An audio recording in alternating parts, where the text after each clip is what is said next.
SUPERFLEX was established in 1993 and is conceived of as an expanded collective. SUPERFLEX has consistently worked with a wide variety of collaborators, from gardeners to engineers to audience members, engaging with alternative models for the creation of social and economic organization. Works have taken the form of energy systems, beverages, sculptures, copies, and hypnosis sessions, among others. SUPERFLEX's projects often involve participation, including the input of local communities, specialists, and children. Recent works have also solicited the participation of other species. SUPERFLEX has been developing a new kind of urbanism that includes the perspective of plants and animals, aiming to move society towards interspecies living. Next is Teddy Cruz. Say hello, Teddy. Teddy is a professor of public culture and urbanization in the Department of Visual Arts at the University of California, San Diego. He's known internationally for his urban research of the Tijuana-San Diego border, advancing border neighborhoods as sites of cultural production from which to rethink urban policy, affordable housing, and public space. He is a principal in Estudio Teddy Cruz and Fauna Foreman, a research-based political and architectural practice in San Diego investigating borders, informal urbanization, civic infrastructure, and public culture.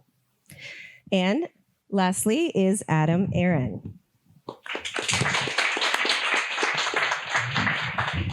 Adam is a climate activist and professor of psychology at the University of California, San Diego, where his research and teaching focus on the social science of collective action on the climate crisis. His climate activism has been through the Green New Deal at UC San Diego, where he's worked on several campaigns such as Electrify UC, and has also produced the documentary Coming Clean. Before switching to climate crisis research, Adam had a successful career in cognitive neuroscience. His publications have been cited over 25,000 times. So join me, please, in welcoming our panel. And so we're going to chat for about 30 or 40 minutes and then open it up to conversation, to questions. But I don't know if people have questions in the middle. Can I just raise their hand? If people want to participate, that would be great. Raise your hand if you have a burning question. The first thing that I want to ask each of you about is justice and injustice. I think those are each at the center of your practices in different ways. And I'm wondering if each of you could speak a little bit to how justice or injustice kind of grounds what it is that you work on. Does anyone feel like taking a stab?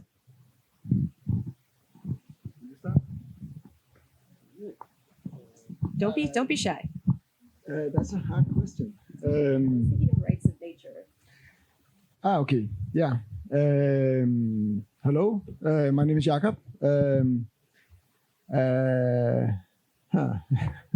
Know exactly where to start, but we are an artist group from Copenhagen, and we are the way we work is often that we engage with things for a longer period of time. The last 6-7 years, we have been very engaged in looking into the ocean and seeing what's going on in the ocean, and in general being interested about the other, as we tend to call it. So the small creatures and phenomena that's going on outside our civilized world, such as life of fish, and within that, I mean, so it's, in a way, we believe very much that we have to sort of, as humans, also as a survival strategy, we need to encounter that there are other species on this planet. And we actually have to think of them as not as something we have to fence ourselves against, but actually something we have to live with in different ways. Which is also a little bit, those of you who have seen the film Next Door, which is also about that, where we have the kind of the peak of human civilization, the bathroom, is being slowly molded by these weird like algae and fungus and different stuff. In a way, I think we need to accept these kind of interactions by the others. So in that way, we need to work in a more, we need to see the world or the planet that we're living on as a more sort of, I don't know if that fits to what you asked for, but yeah. So we are sort of more equal to the others on this planet. But it's actually as much a survival strategy. I believe a lot in that we need to have some kind of interaction with these others. Want to try? Sure. You want to go? You go for it. You go. Hi everybody. Good to be here. I mean, justice is a big thing. There's so many different components of that.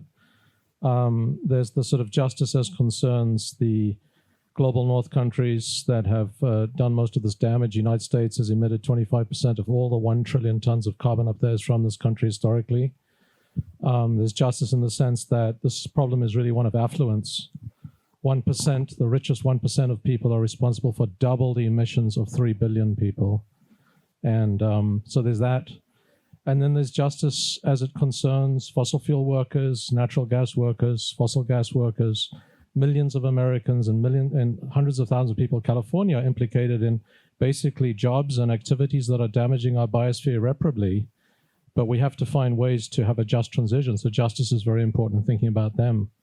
And then justice comes up, in how it motivates me. I'm at the University of California. This is an institution with 10 campuses that has a $40 billion a year budget that is currently burning fossil gas, frac methane, and emitting 1 million tons a year of carbon dioxide a year. Is that just? No, it's not just. I took a train trip across the country. I was at Princeton. I thought Princeton would be a cute little thing like Oxford and Cambridge, people walking around reading books and under the trees.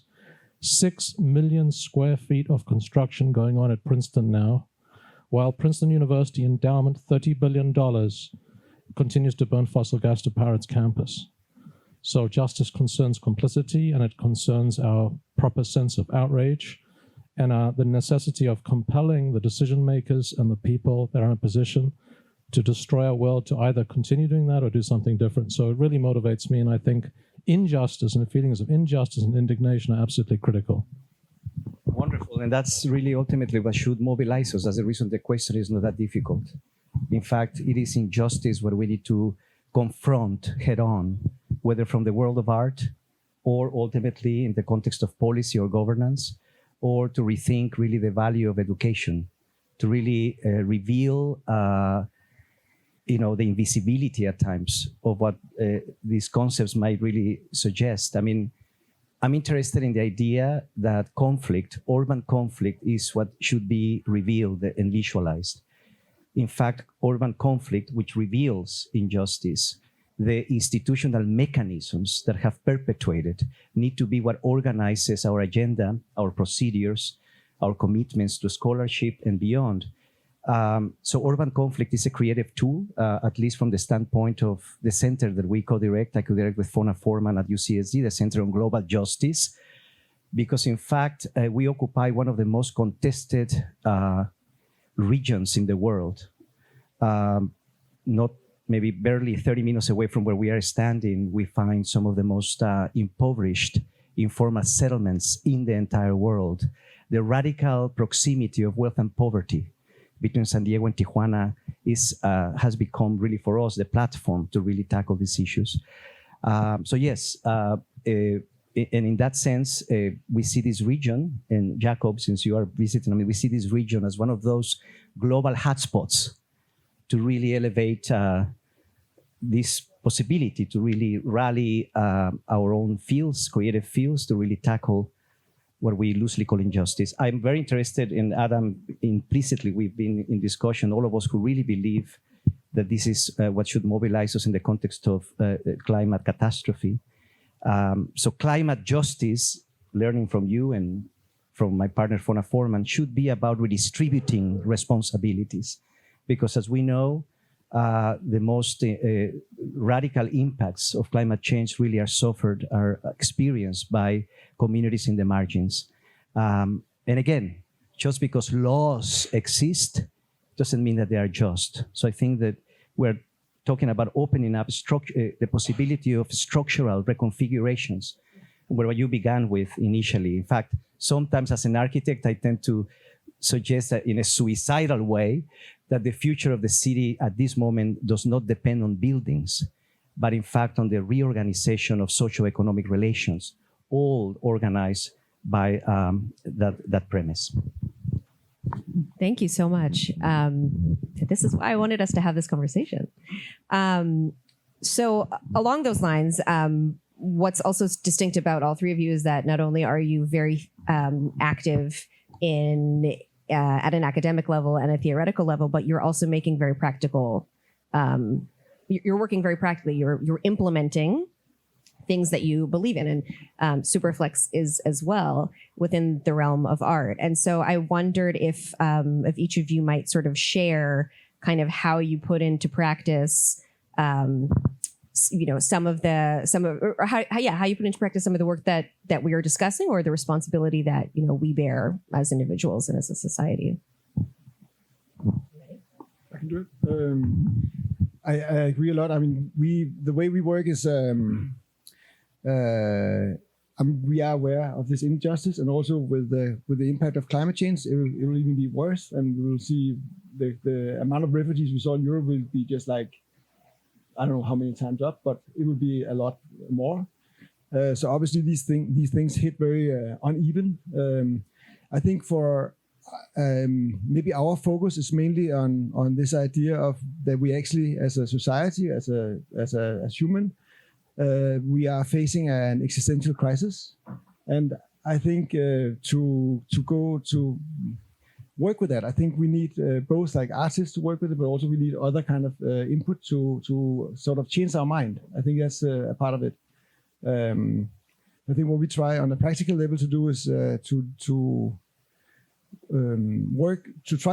make works that sort of reflect upon the idea I talked about before, that we actually see the others as something we should have a part of our life somehow, and also like we do this architecture for fish. We do sculptures that are made for fish, not for humans. But I think it's a way of also trying to communicate that we are not only us on this planet. Yeah.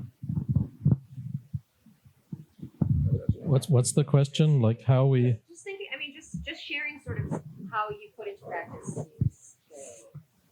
values that you're just discussing. We're going. It looks like we're going in a sequence.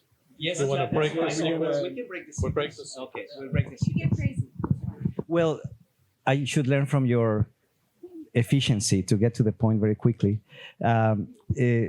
Yes.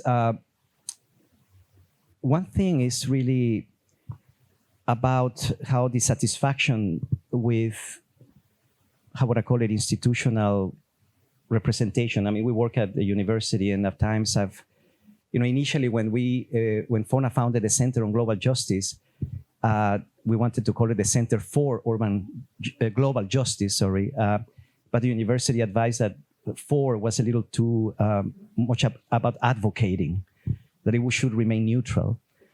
Because scientific research needs to have a critical distance. And it is, in fact, that neutrality what pisses us off, at least if I may call it that. We need to advocate. And as we advocate, we need to engage what you would call others, which in this case, a very large and multiple and heterogeneous ecology, from animals to plants to humans, etc., which is the wonderful aspect of the approach. So we have been interested in the co-production of knowledge, that not only institutions possess all the knowledge, but that in fact there is something about bottom-up agency found in communities. And I don't want to sound romantic about it, because I know we speak about communities a lot, but we often lack the kind of specificity about what community is. And in this case, for us, has been a practice-oriented endeavor. We believe in communities of practice with whom we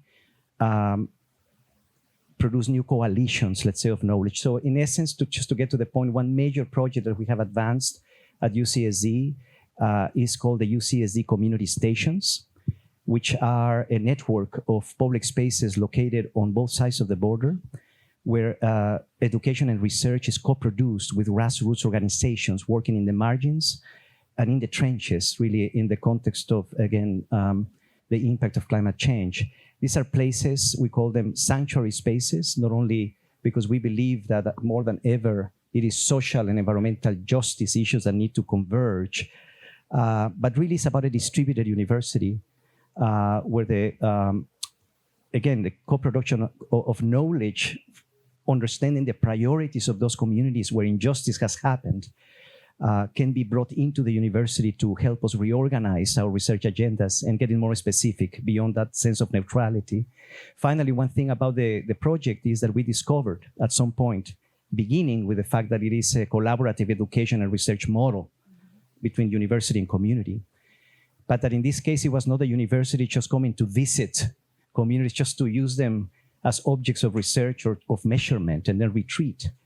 But in fact, it was about creating a very long-term partnership. So it's really about being with those communities in the long haul. But then we discovered that the economic power of our public university could be leveraged for those communities to also develop their own affordable housing and public space where that debate could occur and where we could begin to nurture a cross-border citizenship culture of recognition and reciprocity, because the future of Tijuana and San Diego is intertwined and so on. So it's about creating and nurturing a new sensibility of regional, let's say, citizenship beyond walls. And finally, in this case, is something very important for us because I'm coming from the world of architecture, also public art. I teach in the visual arts at UCSD. But at some point, I began to become uneasy about how art remained only in the symbolic realm, representing something that occurs, reminding us of the problem, but never really transcending the problem. So when we began to, just like Andrew today begins, and I notice, everywhere is happening, which is great, an acknowledgement what we inhabit indigenous lands. But while that acknowledgement is so fundamental today, to finally recognize those histories of oppression and marginalization, I think for me is not enough. It remains symbolic.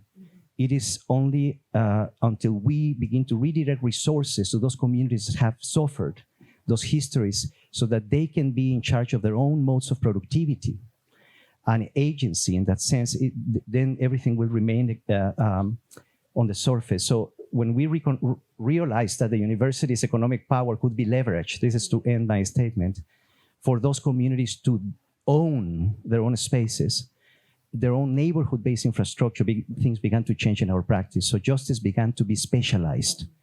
But that I mean specialized in justice by rethinking modes of development. Communities, we have built 2 of them, one in San Isidro, which involves affordable housing, public space, community theater, outdoor classroom, social service pavilions, and the nonprofit that we work with ends up owning that infrastructure, and now we are injecting into those spaces programmatic arts and culture programs with theater department, music and dance, and so on. So anyway, long story, just to say that for us to really get more specific, it has been to really challenge the logic of social and economic development and redirect resources to those communities in the margins so that they can really own those spaces and modes of productivity. Yeah, so, I shifted my career a few years ago, and when it finally sort of dawned, when I finally understood around 2018 just how serious the climate and ecological crisis was, I realized, look, I have to do something about this. And my analysis of it is that, and talking to climate science and energy experts, this is about a 5 to 10 year time frame for us to make this absolutely enormous transition now to have a reasonable chance of really preventing heating from getting excessive. And that's kind of a daunting prospect, and it's depressing to all of us.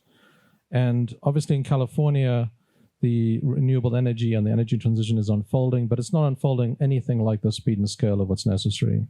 And in California and in San Diego, we pretty much have Dem politicians who mostly say the right stuff. If you listen to Gloria and Tony Atkins and Governor Newsom, they say the right stuff on climate. The climate action plan of San Diego is decarbonize city buildings by 50% by 2030. Good. They said that in 2014. They haven't done any of it. You go to Balboa Park and the workers are going around with gasoline-powered leaf blowers. The city workers producing nerve damage and some of the worst air pollution that mostly winds up in El Cajon, 5th worst air pollution in the world, in the country. So my analysis is that we can't, and fitting your UNFCCC toilets being drowned, which is a total failure, the Conference of Polluters, is not going to happen. There's no way that the international agreements will be done to cut emissions when the United States is escalating fossil extraction at record levels. There's no way the Biden administration is going to agree to cut cuts. It's not about Saudi Arabia or any other country. It's about the United States and Canada and the rich countries that are extracting fossil fuels. So our transition needs to happen very quickly. In a place like California, it's happening too slowly. And the only way we have a reasonable chance of preventing really bad damages in the next few decades is that we need a broad social mobilization, right? And what social mobilization means is that we have to compel the decision makers, including the mayor and the city council and everybody in every city and town institution. If you work for Kaiser Permanente, your hospitals are burning fossil gas. If you work for the UC system, you're burning fossil gas. Is that we have to compel them to do the right thing, to implement the policies. There's no big mystery about what we need to do now. We pretty much have the technology. We need the correct policies. We need renewable energy in the grid. We need to electrify buildings. We need to electrify transit. We need to change agriculture. And yet they won't do it on their own. And so it's all about us. And I'm not pointing the finger at anybody. People are busy. They're putting food on the table. They're running their kids around. Like, people are struggling, and students are struggling even more. They're working jobs and being in school. But somehow we've got to achieve a wider social mobilization to actually compel decision makers to do the right thing, which they could do if there's enough support. And so that's really what I'm doing now at UCSD, is I'm teaching about this wider predicament. And I'm really trying to mobilize through the UCSD Green New Deal, and I work in the city, particularly students and others, to create spaces where people can cut their teeth on civic engagement, where they can bite the apple of volunteer engagement in a group, that we work together with solidarity, which feels good. And I'm kind of researching the process. It's a bit of a mystery. What is it going to take? What do we need to do? What are the barriers to get the wider public engaged? So that's what I'm doing.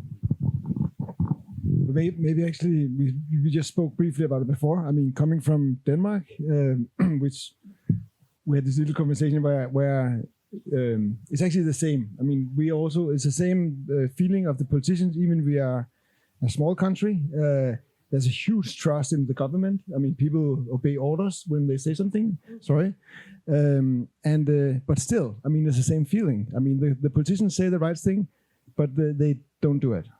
Or there's this new theory where they call it's like the curve has a shape. You move like this, and then you do like that. In the end, when you have to when the technology is ready, then we do it. And and the younger generation, they want the change, but the older one doesn't. And they're super scared of doing any kind of changes to how we live, because we're not supposed to change our way of living. That's the basic. They don't dare to change anything. That's why it's not moving. And even in a place like that, where we have 5 million people, we should be able to move stuff. I acknowledge this is a bigger system. So I totally agree, but we have to do things ourselves. I mean, we can't only rely on politicians and that. This is beginning to, we might begin to need some tequila here, just to begin to open. But yes, and you would imagine that what we're talking is really about common sense. And yet we have forgotten. I mean, it's really frustrating to really witness how we continue to vote against our own interests. Part of what our aspiration in these community stations, the project is really how to open up a very different understanding of art in this case. Culture is necessary. You don't imagine how much research, obviously, UCSD produces, and data and evidence, and yet we are so far from really tackling those priorities. So the idea that art can be a cognitive tool to access complexity, to really enable a very different sensibility in the approach to understand that common sense. And we as artists, in general, really, we tend to preach to the choir, and part of the challenge really to shift the direction, I think, is how do we speak to those who do not agree? What kind of political language, what kind of coalitions of solidarity, what kind of evidence we can produce?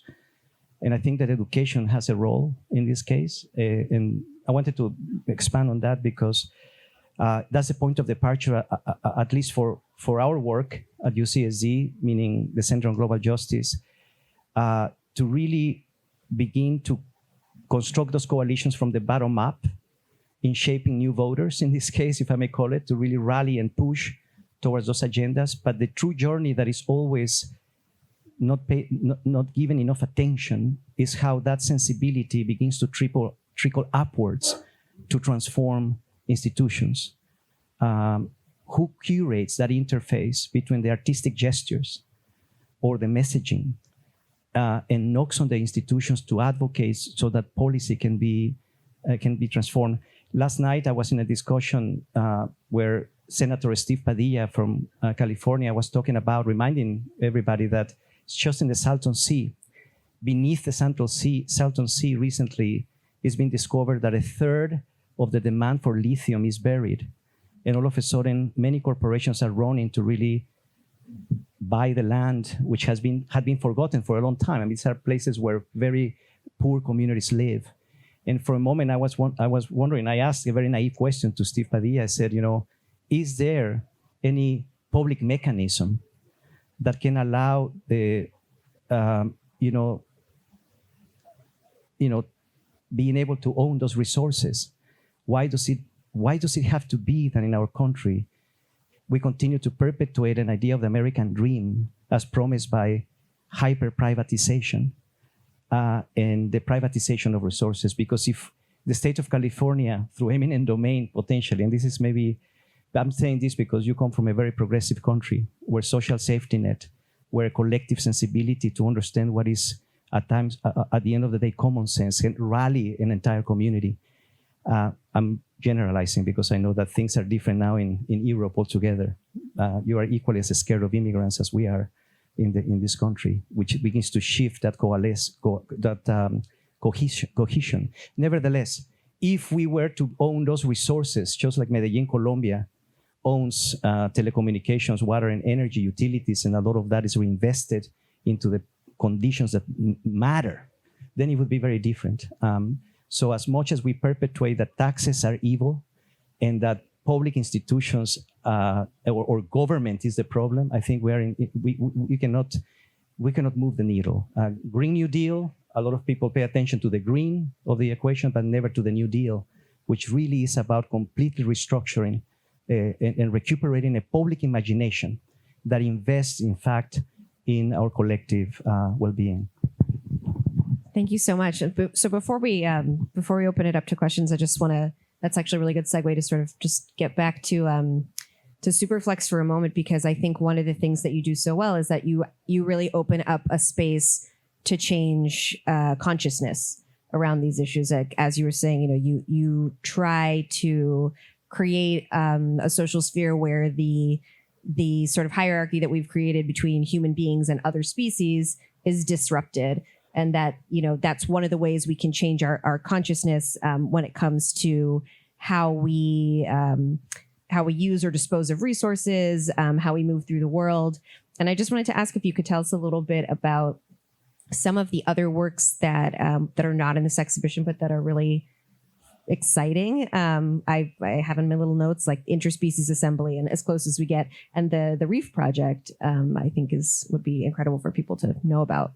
I mean, as I said earlier, we tend to engage in projects that goes over many years.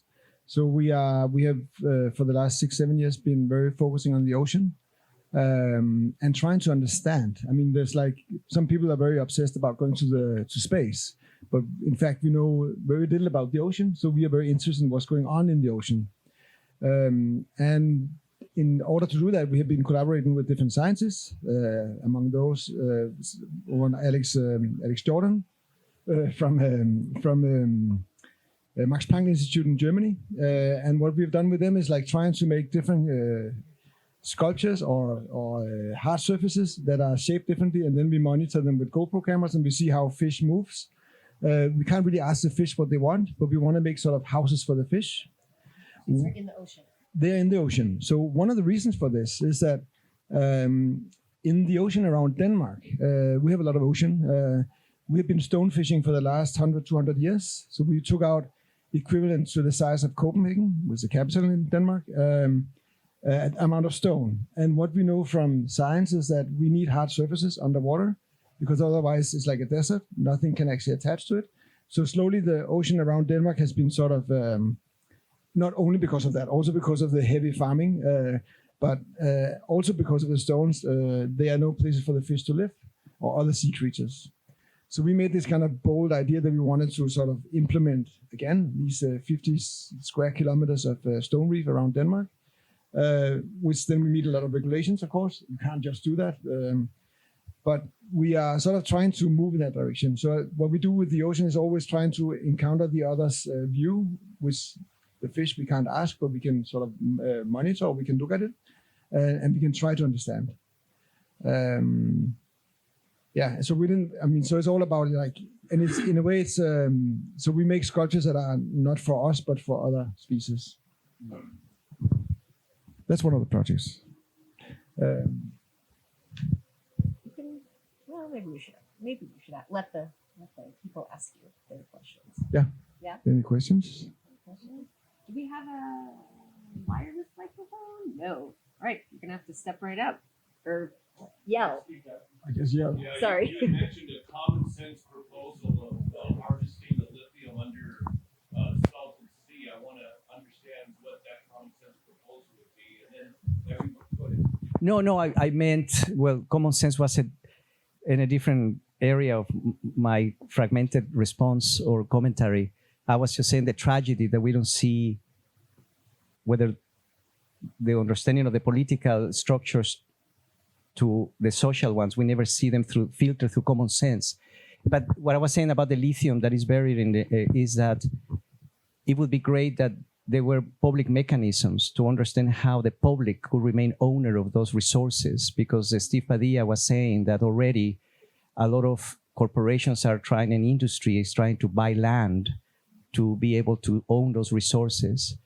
And I was just saying how tragic it is that in our country, we continue to demonize the public institutions, when in reality it's been proven across history that if countries or cities or own their own public resources, and intelligent governance can really redistribute the dividends that those resources and those utilities provide, it really would be the essential framework to invest in the kinds of priorities that climate change is now asking us to do. I was just saying, what is the role of the public in actually owning resources? Common sense proposal would be for the federal government to own the salton sea, and then how do we get the lithium? And an open pit mine? Well, I imagine at that point, and I'm not demonizing the private, don't worry, but I'm thinking that then you begin to produce the coalitions that make that possible. But it is framed, curatorially speaking, by the public, not by the private. And that's usually better That's, in my mind, what we need to rally for. for open pit mines. Is better. No, what I'm saying is the public needs to, just in other more progressive environments, the public should declare and frame the terms so that those resources and their dividends, their profits, can really be directed to places of scarcity and need. And that's, I'm talking as a socialist, if I might call myself that, just provocatively, because I really abhor the debate and the polarization that has existed and continues to exist in this country, because the inequalities and the injustices that began our debate, for me, are really a result of the war between the public and the private. It shouldn't be the case. Anyway, I am for a more progressive agenda where the public sets the term, and we shouldn't be afraid of that.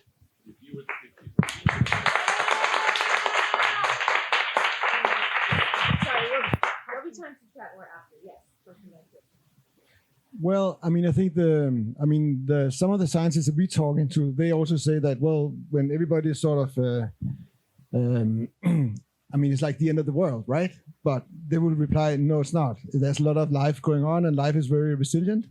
I think in the film, just to be more specific on that, obviously the more unknown part of that film is, of course, the algae that we're not so familiar. We don't have them as pets. But we have the dog as a pet. But the dog is also chosen. It looks looks a little bit like a wolf. So it has this kind of, it's like a bridge to the other in a way. So you can see it in the film. You can see the toilet as a peak of our civilization that sort of failed. I know it's a dark place we went to. Sometimes you have to go to dark places to see the light. I think the toilet is sort of all like crushed and being slowly eaten by these algae, and the dog is sort of maybe you could see as a bridge to understand these algae somehow, to understand this other. So that's how I see it. Is that commentary on that sometimes we're full of shit? Well, I think a lot often we are, but I think that one of the problems following through on them. We're not really having a cleansing or a bowel movement, so to speak, in following through on our commitment about climate change. But I think right now, I mean, in the film again, to go back to that, the institution that we set up to actually take care of this, which is the UNFCCC, which are making the papers for the Paris Agreement, those kind of things. They have scientists on one side, which are saying all the right things, all the science has been presented. Then they have to balance it to all the other systems, which are the economic systems, the political systems, all the different national interests and whatsoever. And I don't know. I think it was a failure one more time. The last one, it's always a failure. So in a way, we need to think of other ways of dealing with the planet. And I don't think I have the answer for that. But I at least we are very occupied about the idea that we have to try to understand these other species on the planet in order to get somewhere. But I think we see change all the time. I think there's a lot of people who want to do changes, but what we do here is also kind of an experiment with this exhibition, trying to make an exhibition that is not where we ship a minimum of things and then we can produce the rest here, which is a way of dealing with like using local craftsmanship and also trying to make some kind of exchange of that craftsmanship to the next time we show it. So I think we try to ourselves to work with it in some way. It's hard to do everything, but I definitely see people working with this and people trying. I'm just getting, I think, equally frustrated with the bigger structures and their ways of trying to not doing enough. I mean, even though we had a climate election, the last one we had, it was all about the climate. I mean, very few things happens. It's like everybody is voting for that, but nothing is happening afterwards because everybody's afraid of changing the price on the meat that has been costing the same for the last 15 years in Denmark. It's the same package of meat because the price hasn't changed a lot. It hasn't changed a bit. So that's weird to me. I mean, that the politicians they do not dare to change anything. And I think because they're afraid of the voters, but we need to change things. Otherwise we have to change this radically at some point. And I think that is the biggest problem. In general, I think it's easier for us to imagine the end of the world than the end of capitalism. I think that's a fundamental problem.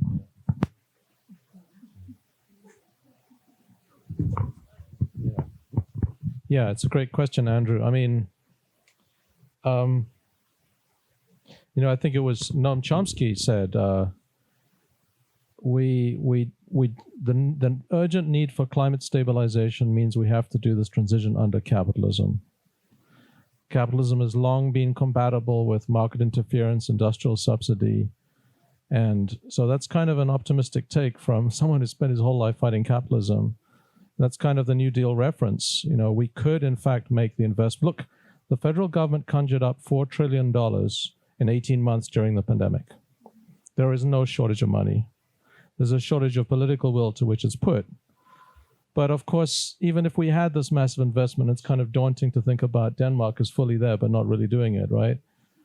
We have to sort of ask, is it enough to make a green transition? Everyone starts driving EVs and we all have electric in the house. Is that really going to save our planet? I think it's a necessary step, but it's not going to be sufficient. We're going to have to change our ways. We're going to have to start living differently. And I think, and that's a vision that can be quite positive. It's not the vision we have. It's not how we're living. But, that's where art comes in. I think we need a new sociological imagination, right? We need to kind of imagine a somewhat different world. And it's a world where you don't just go to Hawaii for the weekend with your kids. But it's where you share more. It's where there's one street with 3 cars that people take turns using, where there's one shed with all the tools in that we all use together. I kind of like this world. I want to live there. I kind of hate living all alone in my house on a street with where the fuck is everybody, And we know there's an epidemic of loneliness in America. There's enormous mental health problems. There's enormous fragmentation, atomization of consciousness with this sort of hyperconsumption neoliberal capitalist system. It's not making us well. And so there's a certain, you don't have to think about it as being a far left communist. It's just, libertarians like the stuff too. People want to live in community where they take care of things themselves and have solar panels on their roof instead of being plugged into SDG&E. And maybe we need artists to help us imagine this positive vision of a society, and not 100 years from now, 10 years from now. And I'm really, anyway, that's positive, but I'm daunted by what he's saying about Denmark. I had this view that Denmark's got this all sorted. They're running on renewable energy, they got wind everywhere, and they're all like living in this little kind of sweet social democratic thing. But in fact, the bottom line is they want to go to Bali and do yoga, and they want to eat pig meat, and they have 15 million pigs and 5 million people, and those pigs are subsidized by the EU, and nobody really wants to change their lifestyle. Nobody wants to be less energy intensive, because that's what we're talking about here, really being less energy intensive, less carbon intensive. I think there's a version of that world that's very exciting, and I want to live there. Just I don't know how to get there. So, can I? Too bad that the person who I was having an implicit debate with left, but obviously I mentioned socialist just to be provocative, because I'm really tired of those categories, which takes us away from really what is at stake, what I mentioned, common sense, right? To filter everything through our life as lived, because it would be crazy not to think that all of us want affordable education for our kids. We want a healthy planet. We want to really operate based on coexistence and empathy and interdependence. That's what all of us want. But many of these, again, conflicts across the political spectrum really take us away from that common sense. But at bottom, though, Andrew, at bottom is exactly the question that I was trying to open up. What new political economy do we urgently need to really mobilize a lot of our aspirations? Because we cannot continue perpetuating the political economy that has endorsed this urban growth in steroids. At the end, for me, as an architect and urbanist, that's at the center of the problem in the context of climate and climate change and all the impacts, the selfish ways by which we continue to grow unchecked. And by the way, Southern California is the epicenter of that selfish urban growth in steroids. And so how to shift those mythologies that have perpetuated the American dream as promised by that sprawl, or by the ways we continue to develop our cities. So that will require a complete shift, structurally speaking, obviously. And I'm not suggesting a return to a social welfare state, because that will never happen again. But what form does that take? What kind of governance? And I believe in institutions, and I do believe in government. And even though we work on the ground in Tijuana and many places, really with communities in the margins, but I think that at this moment when the public has been absent, that's what I was trying to say. Where is our collective public imagination? I'm not sure what that political economy will be about, but that's at least the focus that needs to really, organize our discussion. Maybe there's two things here. I think one thing is I don't think we can make art to solve all the problems. I think art is art, and has to be art also. And doing a lot of. I think the great thing about art is we can do a lot of failures, and failures can actually become a part of a success or something we look at and we actually evaluate it. To come to your question, I think actually for this show here, I know that the film is kind of dark, and it's like apocalyptic. I personally believe that we have to, I said it before, you have to go to a dark place to see the light. And this whole melancholic kind of thing, I really enjoy that a lot. I feel like released when I'm there. But if you then want to see something more positive, it may not occur like that. But actually the exhibition that we have uphill, which is a lot of these on-fired clay bathroom fixtures, like the same that is in the film. The idea with those is like sort of a proposal of trying to make an exhibition. I said a little bit before, but we borrow the clay from, in theory, borrow the clay from the soil, from the planet, and we give it back to the planet afterwards. So it's sort of a small little loop of of we see something and it disappears and we allow it to disappear. And I think that is a part of that message, that we actually see something that maybe we like it, maybe you dislike it, I don't know, but we see something and then it disappears afterwards. And allowing that process, I think, is for me a positive process and a positive gesture towards the place we're living in.